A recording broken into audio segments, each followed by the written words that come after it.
Cartagena, Colombia. The year is 2009. After sailing 25 hours, the Freewinds arrives to a nation in need.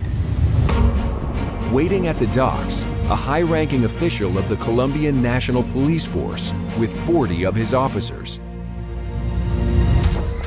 Colombia is a country shattered by crime, devastated by drugs, and suffering from a civil war with a terrorist organization known as the FARC.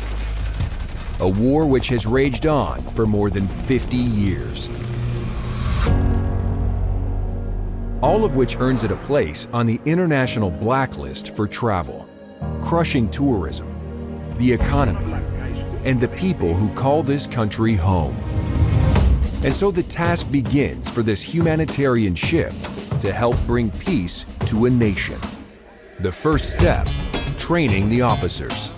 A seminar introduces them to the way to happiness, Mr. Hubbard's common sense moral code, and a guide to better living.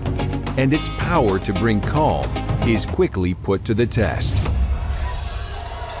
A protest at the presidential palace threatens to turn violent. Riot police are assembled and ready. But when 100,000 copies of The Way to Happiness are distributed directly into the crowd, a remarkable transformation takes place. The protest dissipates peacefully, riot averted, with 0 casualties. Colombian officials immediately sanction the distribution of 10 million more copies, nationwide. It starts at the Barranquilla Carnival, the second largest carnival in the world, where 2,000 police pass out 500,000 copies of The Way to Happiness. And the results are immediate. For the first time ever, crime at the carnival drops by 50%. For the next 2 years, distribution continues. On the streets, in schools, and in towns and villages along the Amazon by the Colombian Navy. Across the entire nation, the results are the same. Logramos unos muy buenos resultados a través del trabajo con el camión de la felicidad. Los cultivos ilícitos fueron reducidos en un 60%. Los índices de criminalidad han disminuido en más del 60%. El año pasado tuvimos el menor índice de homicidios en 32 años. But crime is only one side of Colombia's problems. And to help truly change the fate of this nation, the Freewinds must bring on the full battery of Scientology-sponsored humanitarian campaigns, including The Truth About Drugs and United for Human Rights. There were too many human rights violations across the country, including in the military. The Freewinds works directly with the Colombian Army, educating officers, soldiers, and special forces in the first ever School of Human Rights and International Humanitarian Law of the National Army of Colombia, reaching more than 250,000 over the next 4 years. And reports of human rights abuse dropped by an astonishing 96% to an all-time low. The graduates in turn take these programs to the people, reaching millions more. The national crime rate drops 60%. Kidnappings drop 92%.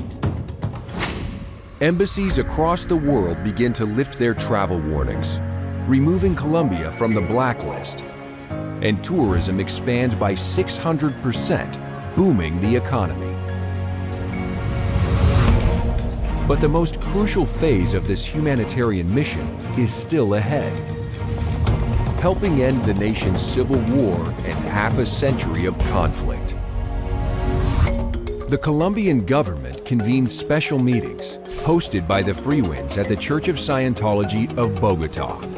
For the first time in history, the possibility of a peace agreement is within reach. The Colombian National Police create a special task force to solve what will soon be a major challenge, reintegrating the rebels into society. To help train this task force of more than 2,000 officers, Colombian officials call upon the Freewinds.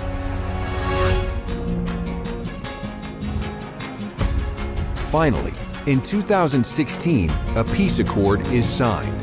The 52-year civil war is over.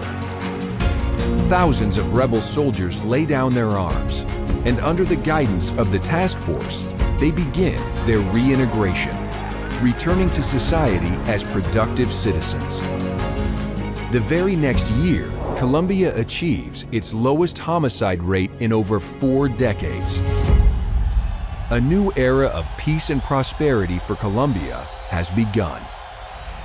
The government helped to end the actual physical war with weapons, but now to bring spiritual peace to the country, you needed religions to work together to achieve that. And so begins the final phase of building the bridges of brotherhood between all faiths and bringing lasting peace to a nation. In 2017, Colombian President Juan Manuel Santos signs a decree promoting religious freedom. Colombian officials work with the Freewinds to create the first ever Freedom of Religion, Peace and Security Congress. Together with the Colombian government, the Ministry of Interior, we started to work with the different religions. We saw that the main thing we would try to achieve was the same. So it was beautiful too, because we all came together.